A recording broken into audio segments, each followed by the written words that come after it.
Made in the USA. Innovation, quality, outstanding service, and the most productive and resilient workforce in the world. That's America's competitive edge. And I see it at company after company that I visit from coast to coast. Let's start with this motorcycle. It's not a raffle prize. And actually, I wanted to ride it in, but I couldn't get that cleared, mostly with my staff. It was built by Zero in Scotts Valley, California. It's electric, it's lightweight, high performance, and very, very fast.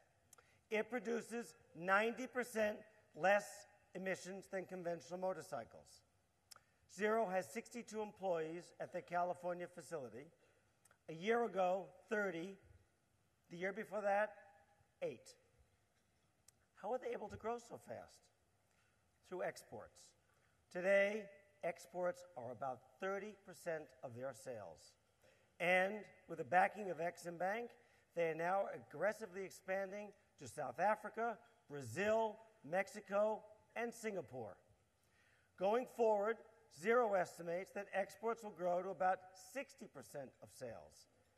And we are going to help them get there and, like this motorcycle, get there fast. Our next company makes more airplanes than Boeing, Airbus, Embraer, and Bombardier combined. You heard that right, more than all 4 of them combined. And they sell these aircraft across the globe. Now, it's good that Jim McNerney left. I don't want him to get too nervous, but I imagine there might be a couple of folks here still from Boeing. The difference is most of them happen to be this size.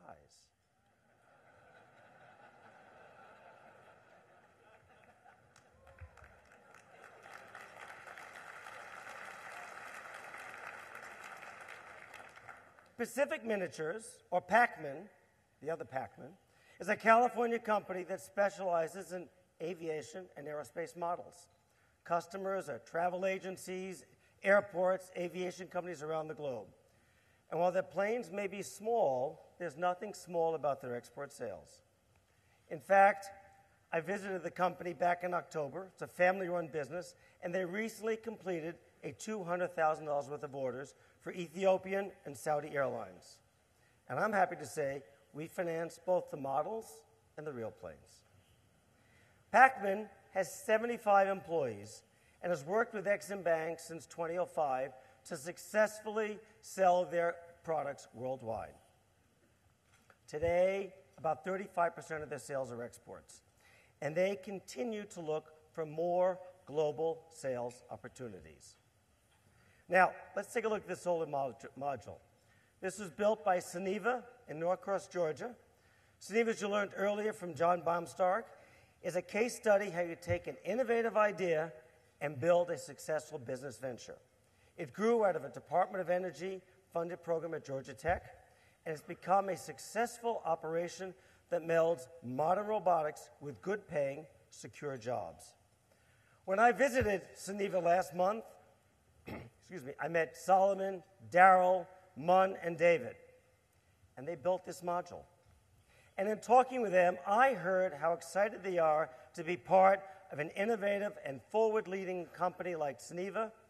And with the assistance of Exim Bank, Suniva has become a world leader in providing affordable, innovative, and highly efficient solar technology to customers in Europe, Asia, and Australia. Now, this morning on this stage, we heard from John Baumstark. And I will tell you what I saw in Norcross, what I learned from his team. I bet you they're going to double sales this year. John, that's just my prediction. I don't want your shareholders or venture capital folks to get too nervous. I could go on and on highlighting American companies that are building innovative products and offering outstanding services. I love these companies. They are proving each and every day how you take good ideas and bring them to market. The fact is, America's competitive edge is as strong as ever. I see it at companies across the country. I see it when I walk on the factory floor of Ford, John Deere, and Caterpillar. I see it at mid-sized companies like Vermeer and service providers like Black & Veatch. I see it at small business owners when I go to global access events, which I'll talk to you about in a moment. When I see men and women running these companies, when I talk to the workers building these products, I actually come away inspired. Inspired by America's long-term competitive and innovative spirit, and by the vital role they are playing in President Obama's plan to win the future. Let's hear for a moment directly from the President. We need to out-innovate, out-educate, and out-build the rest of the world. We have to make America the best place on earth to do business. We need to take responsibility for our deficit and reform our government. That's how our people will prosper. That's how we'll win the future. The President is absolutely right. Creating a climate where American exporters and American workers can thrive, grow, and compete, and win the future. That is our top priority at XM. And we measure our progress not just by how many exports we finance or the size of a transaction. We measure it by lives changed and communities transformed, by opportunities and jobs created for workers like Jim Bauer. Jim is a longtime member of the United Steelworkers Union. He worked as a crane operator at a U.S. steel plant outside of Philadelphia for about 25 years before his plant faced layoffs and ultimately closed. Jim was 48. Not an easy time to be looking for a job. One day, he answered an ad in his local newspaper for a position at a company called Gamesa, a Spanish company that set up shop in Pennsylvania because of the skill base of the local workers and market access of the region. Jim got the job. And for the last 5 years, he has put his experience to work building wind turbines. I had the opportunity to visit Jim's plant in February. Gamesa invested $34 million to transform a plant which stands 500 yards where Jim worked for 25 years into a modern wind turbine factory. The new plant is also a union shop, and these workers are acquiring the skills needed to make the U.S. a leader in renewable energy and become part of a new workforce. Some of the turbines that Jim and his co-workers are building will soon be part of the largest wind farm in Central America, thanks to a $159 million loan from Exim Bank. And by September, this wind farm will be powering up streetlights, homes, and businesses in Honduras. What's promising about this project is that in addition to being in the environmental benefits, it is actually cheaper than traditional power sources in Honduras. So they're utilizing cleaner power and saving money. We look forward to working with Gamesa as they grow their business in this hemisphere. I'm going to give you one more example. Together, these companies are selling 121 American-made firefighting equipment and vehicles to the Ghana National Fire Service as part of a $41 million loan from Exim Bank. This guaranteed loan played a critical role in protecting and sustaining jobs of highly skilled American workers in very tough times, and it also helped equip Ghana with the tools and the tools to have high-quality, reliable firefighting equipment to protect citizens, homes, and their way of life. That's what we strive for at XM.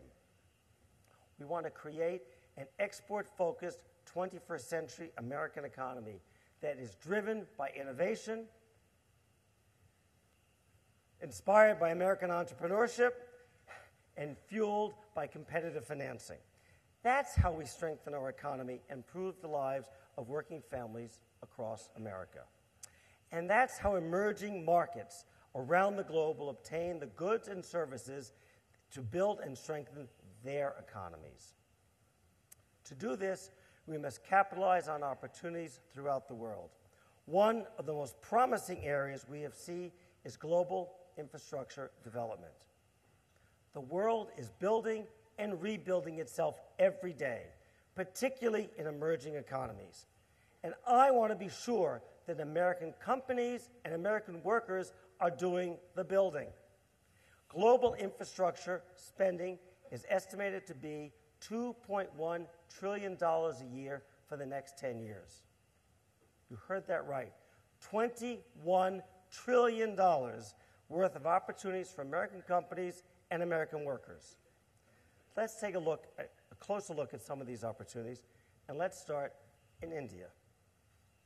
India alone plans to spend $1 trillion between 2012 and 2017, double what they spent in the last 5 years on infrastructure. As part of this, they need to build 1 million square miles of paved roads and about 4,600 miles of new metros and subways. Now let me put that number in perspective.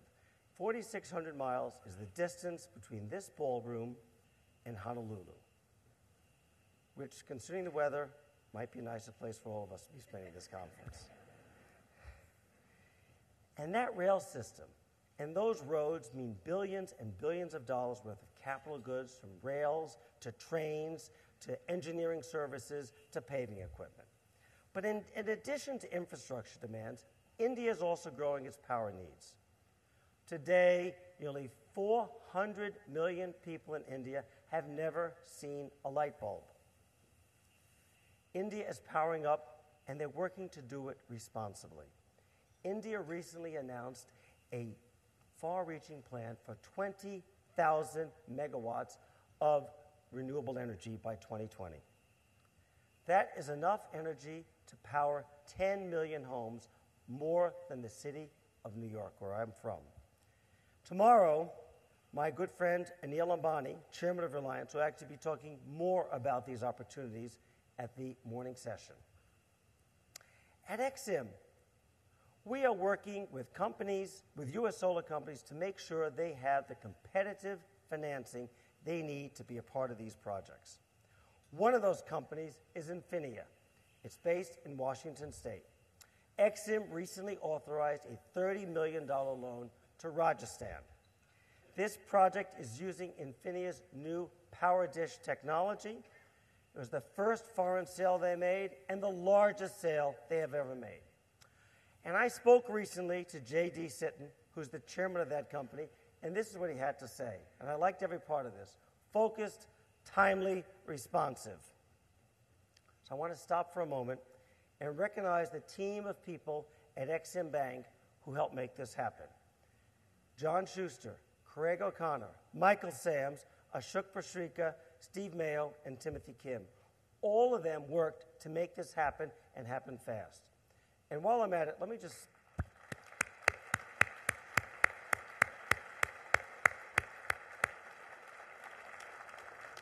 And while I'm at it, there are many, many more people at Exim Bank who do a spectacular job every day. They help us break records every single day.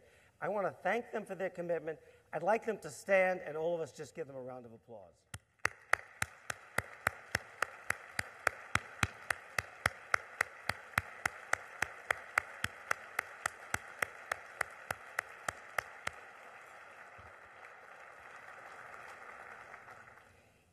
In many emerging economies, the need to build power capacity and infrastructure is critical to meeting the needs of the middle class. And it's not just India. In Brazil, this issue is particularly acute. With the World Cup in 2014 and the Olympics 2 years later in 2016, boosting power production and building out infrastructure is critical priorities for that country. Brazil is going to invest more than $200 billion on everything from roads to public transportation to airports to sports stadiums. Exim is going to support American companies and American workers exporting to those projects. That's why just a few weeks ago, President Obama announced in Brazil a $1 billion Ex-Im financing facility. The purpose of that is to finance the purchase of more American-made goods and services. That session, if you'd like to learn more about Brazil and what you can do there, is right after this lunch. All around the world, we are seeing similar opportunities for American companies, whether it's Turkey, South Africa, Vietnam, Indonesia. I hear the same thing from government leaders and business leaders. They want to do more business with American companies. The power of Made in the USA resonates around the world. They appreciate your transparency, the outstanding quality of your goods and services. We make the things the world wants to buy. We are the #1 manufacturer in the entire world. The U.S. makes more goods and services than China, Germany, and Japan. But when it comes to selling these products overseas, we fall to #3, behind China, behind Germany. I think that's unacceptable. There is nothing third-rate about American products and American business. And there should be nothing stopping us from selling more of those goods and services into the global marketplace. By ensuring that more American companies, big and small, go after this share of business, we can build the type of export powerhouse that is the heart of President Obama's plan to win the future. At Ex-Im, our goal is to provide financing that makes this a reality. And to do it, we are working at making sure that our bank moves at the speed of business. As a long-time business executive, I naturally focus on performance. And I'm proud of the results we turned in to the American taxpayer this year. For fiscal year 2010, we had our second record-breaking year. $24.5 billion in financing, up 70%. We supported $34 billion in export sales and almost 250,000 jobs at 3,300 companies. And one of the things my new, and perhaps one might say surprising friend Tom Donahue likes to say of the U.S. Chamber of Commerce. And the bank makes money. And the bank makes money. In fact, we generated $3.4 billion in generated profit to the U.S. taxpayer in the last 5 years. Now, some of you were not at the launch of Global Access when Tom said this. He didn't say it twice. He said it 10 times. 10 times. And according to David Chavin, he keeps saying it every other day here. We are building on that momentum in 2011. For the first 6 months of this year, and as I mentioned this morning, first 6 months end at midnight. You can still get your applications in. We can still tally it. Our operators are standing by.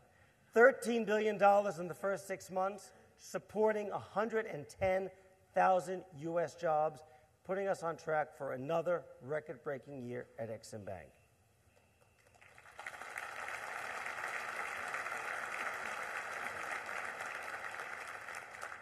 We are committed to being more nimble, faster, and better equipped to meet your needs. That is government at the speed of business. We are streamlining our processes. We are cutting transaction times. We're applying lean practices to get you answers and get them fast. All of us at Ex-Im are focused on getting to one thing, getting to yes and getting there quickly. That's why we're focused on better understanding our customers, making sure that you have the tools you need in the time frame you need them to compete and to win in markets around the world. At Ex-Im, we work with many large corporations. They're right here on the screen. These companies often have the resources and relationships throughout the world. What they need from us is financing that helps level the playing field. And I want to give you an example. GE was recently bidding to sell 150 diesel-electric locomotives worth $500 million to Pakistan. The locomotives are critical to that country building its infrastructure so goods and products and commodities get to market. GE officials were told by the Pakistani officials that they preferred their locomotives. They were willing to pay a premium for their high quality and dependability. There was one sticking point. It was financing. The Chinese government offered below-market financing that provided the Chinese manufacturer with an advantage GE could not make up for in quality, price, or service. This put 700 jobs in Erie, Pennsylvania at risk. To remedy this, we worked with our administration and put together a competitive financing package. And for the very first time, we went to the OECD, the organization that governs global export financing, to inform them that we were going to match China. This significant policy change meant an American company could compete solely on quality and value of its products and the service it provides, and they would not be undercut because of unfair terms. This transaction marks an important policy change for the United States government and how American companies can now better compete in the world. That's how we work with large companies.